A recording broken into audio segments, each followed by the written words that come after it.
ابو جہل پیارے نبی صلی اللہ علیہ وسلم کو ستانے میں ذرا بھی نرم نہ پڑا۔ وہ موقع بموقع دل کا بخار نکالتا رہا۔ نبوت کا چھٹا سال تھا۔ ایک روز آپ صلی اللہ علیہ وسلم کے پاس سے اس کا گزر ہوا۔ دیکھتے ہی دیکھتے وہ گالیاں دینے لگا اور جتنا برا بلا آپ صلی اللہ علیہ وسلم کو کہہ سکتا تھا کہتا رہا، مگر آپ صلی اللہ علیہ وسلم اس سے منہ نہ لگے۔ منہ لگنا تو درکنار، آپ صلی اللہ علیہ وسلم اس کی طرف متوجہ بھی نہ ہوئے۔ یہ بات اس کو اور کھل گئی اور وہ غصے سے بےتاب ہو گیا۔ چنانچہ جھک کر اس نے زمین سے مٹھی بھر کنکری اٹھائی اور روئے مبارک پر پھینک ماری۔ پھر آپ صلی اللہ علیہ وسلم کو دیر تک صلاتیں سناتا رہا اور منہ میں جو کچھ آتا رہا بکتا رہا۔ وہی ایک لونڈی کڑی یہ سب دیکھ رہی تھی۔ یہ عبداللہ تیمی کی لونڈی تھی۔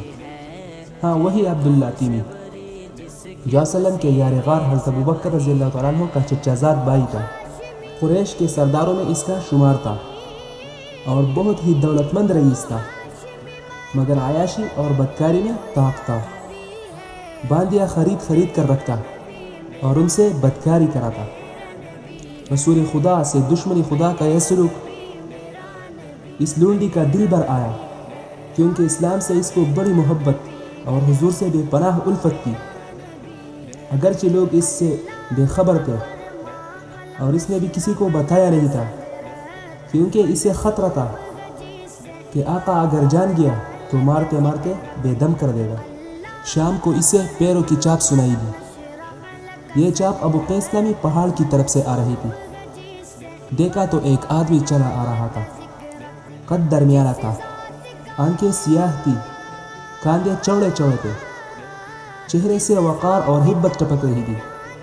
کمر میں تلوار بندی تھی اور گردن سے کمان بھی لٹک رہی تھی۔ پشت پر ترکش بھی تھا۔ وہ کون تھا؟ شیر قریش حمزہ رضی اللہ تعالیٰ عنہ تھا۔ ہاں، وہی حمزہ رضی اللہ تعالیٰ عنہ جو عبد المطلب کا بیٹا اور حضور صلی اللہ علیہ وسلم کا چچا تھا۔ ایک رشتے سے آپ صلی اللہ علیہ وسلم کی خالہ کا بیٹا تھا اور دودھ شریک بھائی بھی تھا۔ وہ شکار سے واپس ہوا تھا اور کعبہ کا طواف کرنے جا رہا تھا۔ اس کا ہمیشہ یہی معمول تھا۔ شکار سے واپس ہو کر سب سے پہلے وہ کعبہ جاتا، وہاں پہنچ کر طواف کرتا اور پھر گھر واپس آتا۔ حمزہ قریب ہوا تو لونڈی بولی، ابو عمارہ، کیا آپ لوگوں میں غیرت نام کی کوئی چیز نہ رہی کہ بنی مخزوم کے ونڈے محمد صلی اللہ علیہ وسلم کو اتنی آزادی سے ستا رہے ہیں؟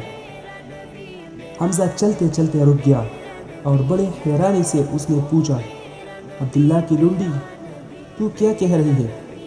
لونڈی نے جواب دیا، میں کیا بتاؤں، آج تمہارے بھتیجے پہ کیا بیتی۔ محمد صلی اللہ علیہ وسلم یہی پر تھے کہ اتنے میں کہیں سے ابو جہل بھی آ گیا۔ آتے ہی اس نے وہ گالیاں دی کہ میں تو سر پیٹ کے رہ گئی۔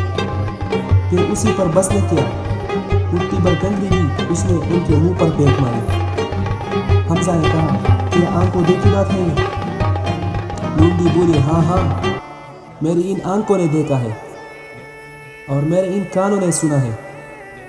یہ سننا تھا کہ حمزہ رضی اللہ تعالیٰ عنہ غصے سے لال ہو گیا۔ چنانچہ لپک کر وہ کعبہ گیا اور آج کسی سے کوئی بات چیت نہ کی، سلام تک نہ کیا۔ پہنچے ہی وہاں ابو جہل پر نظر پڑ گئی جو لوگوں کے درمیان بیٹھا تھا۔ حمزہ رضی اللہ تعالیٰ عنہ تیزی سے اس کی طرف بڑھا اور کمان سنبھال کر اس طرح زور سے ماری کہ اس کا سر پھٹ گیا۔ اب کیا تھا، خون کا فوارہ جاری ہو گیا اور پورا چہرہ لہو لہان ہو گیا۔ پھر حمزہ رضی اللہ تعالیٰ عنہ نے پکارتے ہوئے کہا، وہ میرا بھتیجا ہے جسے تو نے بے وارث سمجھ رکھا ہے، وہ میرا بھتیجا ہے جس کا چہرہ گالیاں اور پتھر کھانے کے لیے نہیں ہے۔ حمزہ رضی اللہ تعالیٰ عنہ بہت باروب آدمی تھا۔ اس کے غصے سے ہر ایک کانپتا تھا۔ وہ بگڑ جاتا تو کوئی بول نہ سکتا تھا۔ اس لیے ابو جہل نے اس خطا کو خوشنما بناتے ہوئے کہا، صاحب، اس نے تو ہم کو الو سمجھ لیا ہے، جو چاہتا ہے بک دیتا ہے، کبھی ہمارے عقلوں پر چوٹیں کرتا ہے اور کبھی باپ دادا کے خلاف آواز اٹھاتا ہے۔ اس پر بھی بس نہیں، وہ ہمارے دیوتاؤں تک کو نہیں بخشتا۔ پھر ہمارے جتنے لونڈی غلام ہیں ان سب کو وہ بہکاتا ہے۔ حمزہ رضی اللہ تعالیٰ عنہ بولا، تم سے زیادہ نادان ہے بھی کون کہ اللہ کو چھوڑ کر بے جان مورتیوں کو پوجتے ہو؟ سن لو، میں بھتیجے کے ساتھ ہوں، اب اسلام ہی کے لیے میرا جینا ہے اور اسلام ہی کے لیے میرا مرنا ہے۔ چونکہ ابو جہل قبیلہ بنی مخزوم سے تھا اور وہاں اس قبیلے کے بھی کچھ لوگ موجود تھے، اس سے فوراً وہ ابو جہل کی مدد کے لیے اٹھ کھڑے ہوئے اور بولے، حمزہ رضی اللہ تعالیٰ عنہ، معلوم ہوتا ہے کہ تم اپنے دین سے پھر گئے اور کسی اور کے چکر میں آ گئے۔ حمزہ نے کہا، جب اس کا حق ہونا مجھ پر واضح ہو گیا تو پھر کیوں نہ مانوں؟ سن لو، محمد صلی اللہ علیہ وسلم اللہ کے رسول ہیں اور جو کچھ وہ کہتے ہیں بالکل حق ہے۔ خدا کی قسم، اب میں اس سے نہیں پھر سکتا۔ ہاں، اگر تم سچے ہو اور کچھ بلبوتا رکھتے ہو تو روک کر دیکھ لو۔ ابو جہل نے حمزہ رضی اللہ تعالیٰ عنہ کا یہ غصہ دیکھا تو وہ ڈرا اور سمجھ گیا کہ اس کا انجام اچھا نہیں ہو سکتا۔ چنانچہ ساتھیوں سے وہ بولا، ہٹاؤ، جانے دو، میں نے واقعی محمد صلی اللہ علیہ وسلم پر بڑا ظلم کیا۔ اس طرح حمزہ رضی اللہ تعالیٰ عنہ نے بڑے مجمع میں اپنے مسلمان ہونے کا اعلان کر دیا اور پوری بے باکی سے کہہ دیا کہ میرا وہی دین ہے کہ محمد صلی اللہ علیہ وسلم کا ہے۔ مگر پھر لوٹ کر جب گھر آئے تو فکر مند ہوئے کہ کیا میں جو کچھ کہہ کے آیا ہوں صحیح ہے؟ کہیں میں نے غلط بات کا تو اعلان نہیں کیا؟ کہیں میں جذبات کے رو میں تو نہیں بہہ گیا؟ اسی طرح وہ سوچتے رہے اور سوچتے رہے۔ ان حسین وادیوں میں مجھ کو میرا پیار ملا، میرے بیتاب سے اس دل کو بھی قرار ملا۔ میرے دل کو قرار عطا فرما۔ پھر صبح ہوئی تو انہیں ایسا معلوم ہوا گویا سینے کے پٹ کھل گئے ہیں، دل کو پورا اطمینان ہو گیا اور باطن نور یقین سے جگمگا اٹھا۔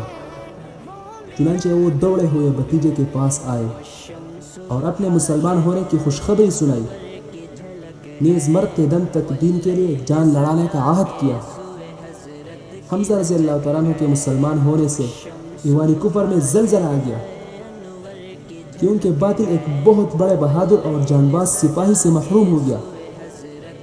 حمزہ رضی اللہ تعالیٰ عنہ کے ایمان لانے سے آپ صلی اللہ علیہ وسلم کو کتنی خوشی ہوئی، اس کا اندازہ کون کر سکتا ہے۔ لوگوں نے دیکھا کہ اس وقت چہرہ مبارک گلاب کی طرح کھلا ہوا تھا اور چاند کی طرح چمک رہا تھا۔ نیز اسی موقع پر بھی اختیار آپ صلی اللہ علیہ وسلم کی زبان سے نکلا، خدایا حمزہ رضی اللہ تعالیٰ عنہ کو ثابت قدم رکھ، کیونکہ حمزہ رضی اللہ تعالیٰ عنہ قریش کے سب سے بڑے پہلوان تھے۔ ان کی بہادری کا ہر طرف چرچا تھا، ہر چھوٹا بڑا ان سے دبتا تھا۔ اس طرح ان کا مسلمان ہونا اسلام کے دور اقبال کا آغاز تھا۔ پھر اسی وقت آپ صلی اللہ علیہ وسلم نے یہ دعا بھی فرمائی، خدایا عمر اور عمرو میں جو تجھے زیادہ محبوب ہو اس سے اسلام کی مدد فرما۔ عمر خطاب کا بیٹا اور عمرو ابو جہل ہشام کا،